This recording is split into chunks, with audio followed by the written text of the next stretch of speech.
शिनो भवन्तु मंगलं कौसलेन्द्राय महनीय गुणात्मने चक्रवर्तितनूजाय सार्वभौमाय मंगलं वेद वेदांत वेद्याय मेघश्यामलमूर्तये मुदां मोहनरूपाय पुण्यश्लोकाय मंगलं विश्वामित्रान्तरंगाय मिथिलानगरीपतेः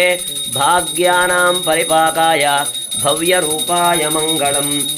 पितृभक्ताय सहितं भ्रातृभिः सह सीतया नन्दिताखिललोकाय रामभद्राय मंगलं त्यक्तसाकेतवासाय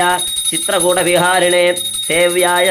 सर्वयमिनां धीरोधाराय मंगलं सौमित्रिणादिजानक्या चापबाणादिधारिणे संसेव्याय सदा भक्त्या स्वामिने मम मंगलं दण्डकारण्यवासाय खण्डितावरशत्रवे गृत्रराजाय भक्ताय मुक्तिदायास्तु मंगलं सादरं सबरीदत्ता फलमूलाभिलाषिने सौलभ्यपरिपूर्णाय सत्त्वोद्रिक्ताय मंगलं हनुमत्समेवेताय हरीशाभीष्टदायिने पालिप्रमथनाय महावीराय मंगलं श्रीमते रघुवीराय सेतुल्लङ्घ